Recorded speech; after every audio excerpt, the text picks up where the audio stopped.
Hello everyone, welcome back to our channel. We'd like to show you some fall bed prep for tomatoes. Dad will lead you through the process and hopefully it's something that is helpful to you and informative. So here we go.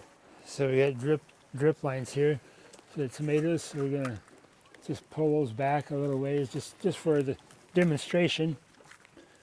And so we can do this. Now we don't normally ever do this when it's raining out, when the soil's wet, but you'll just have to remember to do it only when it's dry out. But we're doing this just for the video's sake. So these are little landscape fabric pins that hold this drip tube down so the wind doesn't blow it all around. So move that out of the way, and then we'll get some fertilizers amendments. And since these are tomatoes, we don't want a bunch of nitrogen. You just get a big old lush green bush and no fruit hardly at all. So we're going to be try to do it shy on the nitrogen. We want more potassium and phosphorus in the soil. And and we like a little bit of kelp in there. Has like 66 different minerals in it, and it's great for any kind of plant in the garden. You just can't go wrong with kelp. So we'll just sprinkle a little bit of this in here, like that. Not very much, just takes a little bit. And then I always like to do a little bit of gypsum, because that's a lot of calcium and sulfur in it, and the calcium is needed to help prevent blossom end rot. So we just sprinkle a little bit of that on here, and let's see what's next. Oh yeah, some more minerals. I like to use an Azomite. That's just another naturally mined minerals with lots of goodies in there. So just throw a little bit of that on there. Just don't get carried away. Moderation in all things is good. And then some bone meal. This is fish bone meal, and it has a little bit of nitrogen, but it's got a lot of phosphorus in it. And so we'll just put a little bit of that in here. Sprinkle that around. And it doesn't hurt to step on the bed once in a while if you need to. Just don't walk all over it, because you're just compacting the soil, and that makes it so that's not a good environment for the roots.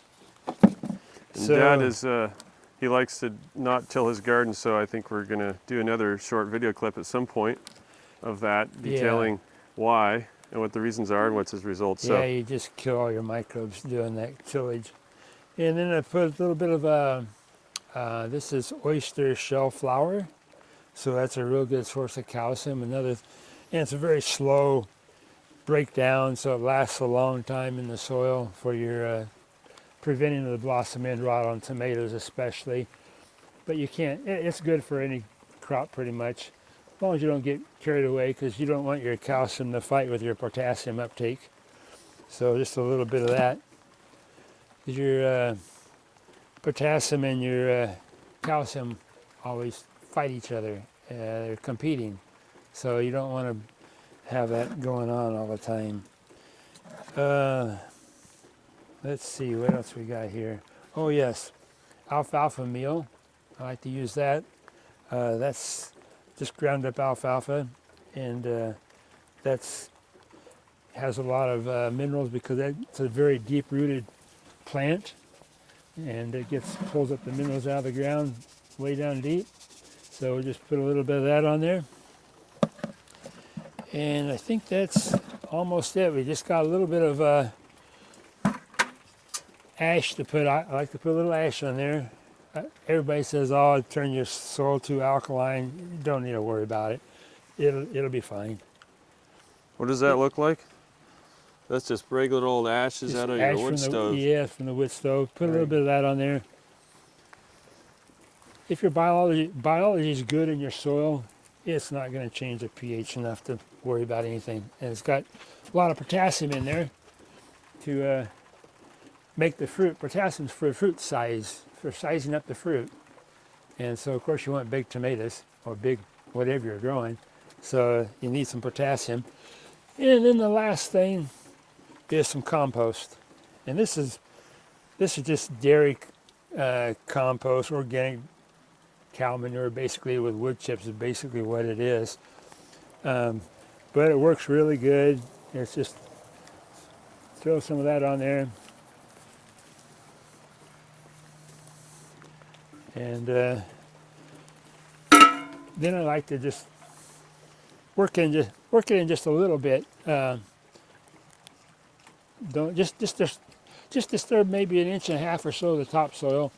You don't want you don't want to kill all your biology in there. Just turn them upside down, and they got to do their work. So you don't want to mess up their ecosystem too bad. So just work that in there on top there, and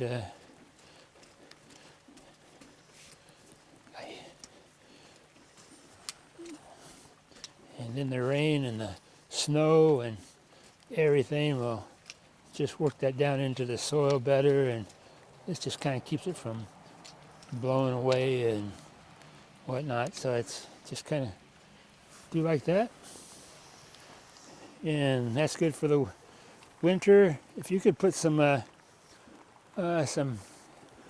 hay or straw or some kind of mulch on top, that would be a really good thing too. You don't really want to have bare soil over the winter. So if you just sprinkle on maybe 2 or 3 inches of straw or hay or whatever you might have, that'd be really good. And let it sit for the winter. And then in the springtime, there's really not much to do for tomatoes, because you don't want to feed them a bunch of nitrogen in the spring. It's just not good. You just have a big fancy plant and no fruit. So, on this bed here, I don't know if you can see, but there's a trellis system here. So I plant these maybe every 16 inches apart down the center here, and then we use strings, twine, that go up to these 2 conduits up here.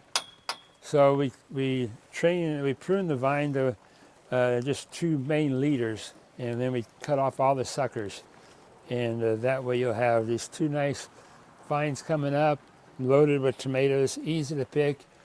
You're not down your hands and knees digging in a mess trying to find tomatoes. You're looking through a cage and finding tomatoes that are rotten because you didn't see them when they're ripe, and this way you can see what you've got, and it's easy to prune. And it's a nice, neat, tidy way to do things, and my wife loves it that way. Easy to pick, you know what you got. So that's about it for tomatoes for the fall. All right, so that was pretty easy. That's all there is to getting your garden ready for the fall.